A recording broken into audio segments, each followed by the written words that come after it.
Around the year 2010, a small group of states, diplomats, academic experts, civil society experts began to devise how to reframe the discourse on nuclear weapons to focus on the humanitarian dimension, the humanitarian impact of these weapons, of explosions, and of the risks that are associated with these weapons. And this humanitarian focus had some very important consequences because when you really look at the impact of these weapons, the humanitarian and other consequences, you see that they are much graver and they're more complex and they're more widespread than was previously assumed. And similarly, looking at the many risks associated with this weapon, that something happens either intentionally or unintentionally through any form of accident, you also see that these risks are much graver and more complex than previously understood. We don't know exactly the probability about these risks, but we know that the risks are very high because the consequences are so grave. And we know that in the past, on several occasions, humanity came very close to the brink and was just simply lucky that nothing happened. So this combined look at the humanitarian consequences and risks of nuclear weapons, it changes the discussion about abstract concepts of nuclear deterrence, and it changes the discussion into a very concrete and tangible discussion about the concrete threat to all humanity. And most of all, it changes the discussion into a direction that nuclear weapon states don't want to go to, because the human security, it's a human security focus. It counters the nuclear weapon states' narrative on security, on responsibility, and on the legitimacy of the nuclear status quo.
Of imperialism, it's related, of course, to the history of nuclear weapon testing, which has happened primarily on indigenous land. The US tested on indigenous land in Nevada, on the land of the Western Shoshone, which is actually known as the most bombed nation on Earth. And it also tested in the Pacific. The French tested in the Pacific and in Algeria, when Algeria was a colony. The British tested in Australia on indigenous land. The Russians tested on Kazakhstan. So the list just goes on and on and on of how the nuclear armed states have tested their bombs on people that they decided that didn't have an equal humanity, on land that they decided was empty, even though it was not at all empty and was populated by indigenous groups, and with very little care to the populations and the environment. And so those are two of the main connections there. And so work that we do against imperialism and capitalism, and work that we do from a post-colonial perspective, and from an anti-capitalist perspective, can very much, the nuclear abolition movement, I believe, can gain from connecting with these movements, because it is all bound up together historically, but also in terms of how these harms are still being carried out today, the effects that are still being felt today in all of these places, and how we value each other and what we see as justice moving forward from here.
people one generation ahead of me feel strongly connected to the issue.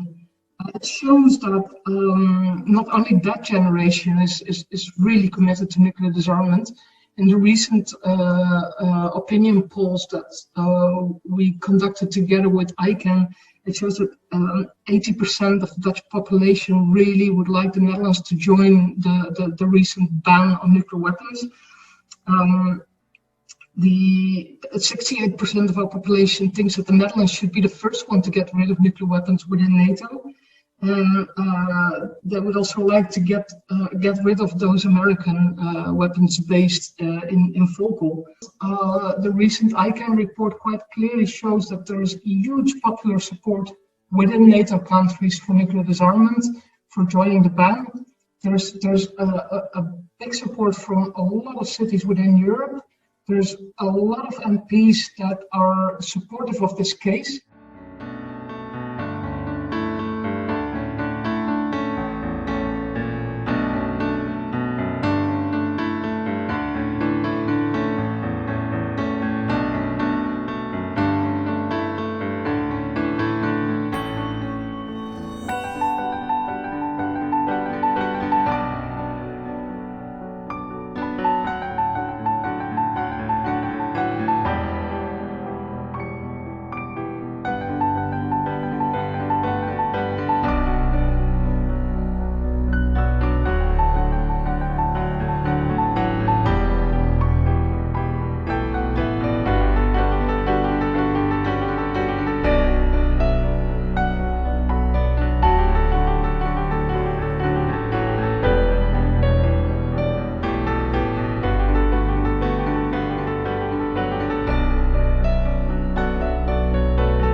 Ireland has very much emphasised the importance of the TPNW as something which complements and completes the Non-Proliferation Treaty. And I want to quote very briefly the Irish Foreign Minister speaking last year in 2019 before the TPNW had reached its 50 ratifications. Speaking at the conference in Geneva, he said, "We must also be creative and original in our approach to achieving our shared goal of a world without nuclear weapons and not be limited by traditional one-dimensional thinking.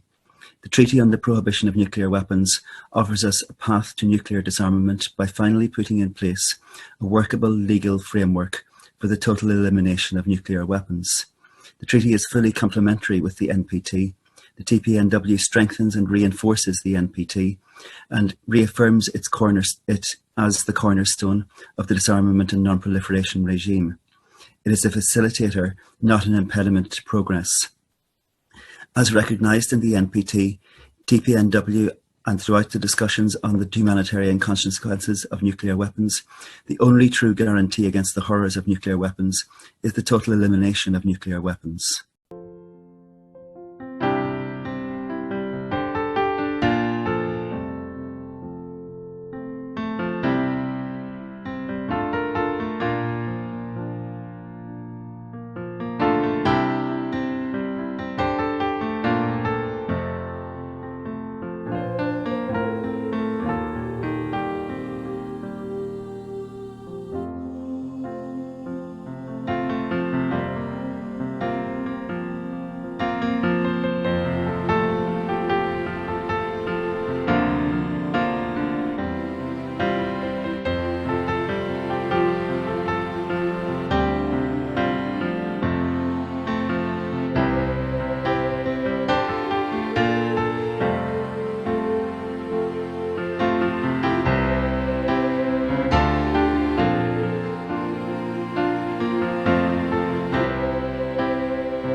The ban treaty gives hope to civil society from around the world, because campaigners from around the world, civil society, came up together and in solidarity managed to achieve something that seemed it's almost impossible, a ban treaty.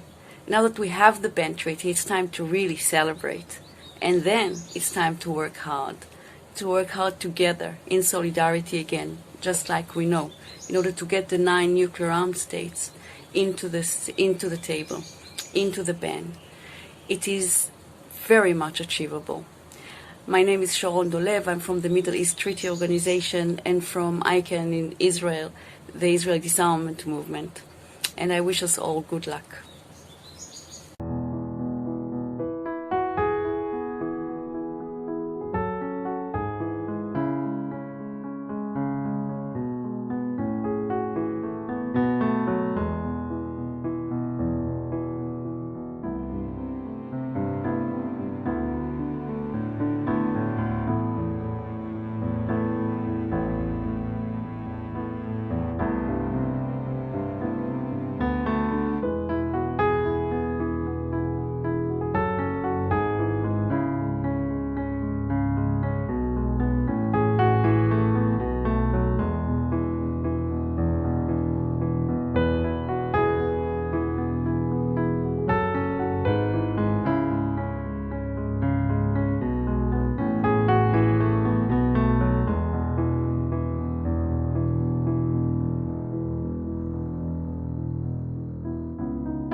Here in Brazil and in entire Latin America and Caribbean, we already have our own scope of prohibitions, as we have the first nuclear weapon-free zone in a populated area.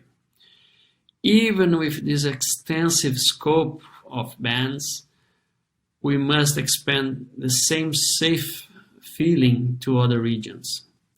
The PNW not just reinforces all the prohibitions we already have, but also promotes this need globally, as the impacts of a detonation, by intention or not, in other regions will hurt here too. There is only one planet. We are all in the same boat.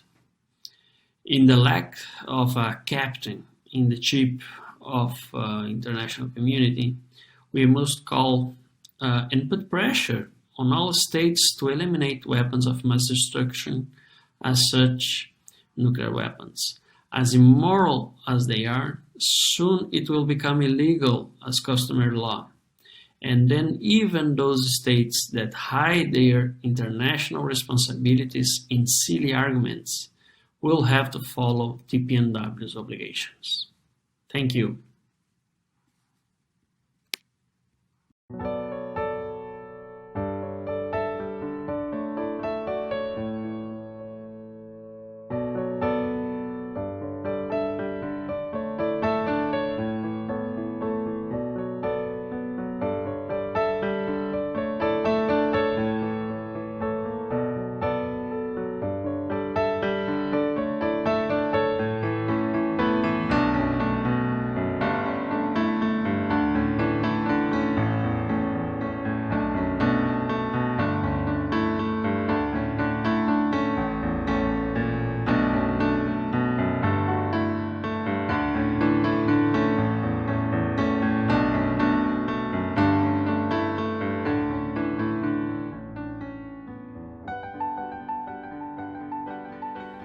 Between 1946 and 1958, the US government detonated 67 thermonuclear atmospheric tests in the Marshall Islands. The scale of these 67 tests in the Marshall Islands is equivalent to a detonation of 1.7 Hiroshima bombs every day for 12 years. The March 1, 1954 Bravo test was also the most powerful nuclear device ever detonated by the United States, which at 15 megatons was 1,000 times the force of the bombs dropped on Hiroshima and Nagasaki in 1944. This test rained heavy fallout on nearby inhabited atolls and ushered in a new era of radiation-related studies on humans, the trauma of which continues to be felt today in the Marshall Islands. The United States government's decision to proceed with the Bravo test, despite knowing that the winds would carry the fallout to nearby inhabited islands, represents a deep sadness in our nuclear legacy story, matched only by the sadness of the forced displacement of the Bikini and Eniwetok people from their island homes to accommodate the other test sites. The promise of a temporary displacement would turn into one that persists today for the people of Bikini and Rongelap atolls, whose homelands remain unsafe and too dangerous for their return. As a result, these communities have been forced to connect to new lands, not of their own, and learn new ways to adapt and survive. Cumulative long-term impacts on our health and environment are well studied, but too many uncertainties still exist, including the impacts of radiation exposure on future generations. Cancer rates are abnormally high among Marshallese people, and illnesses that were never known prior to the testing period are now prevalent throughout the islands.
Hi, my name is Maria Pia. I am really happy to participate in this birthday event from Buenos Aires, Argentina.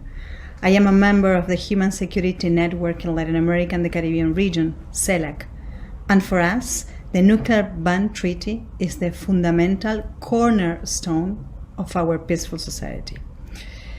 Latin America and the Caribbean region was the first region in the world to ban nuclear weapons in the late 60s.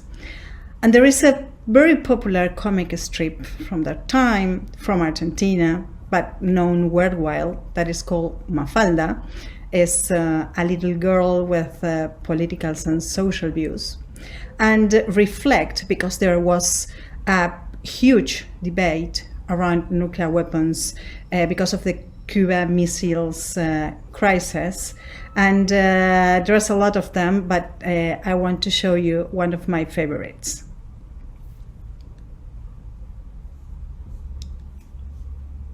Today, that is real, and we are celebrating Nuclear Ban Treaty anniversary.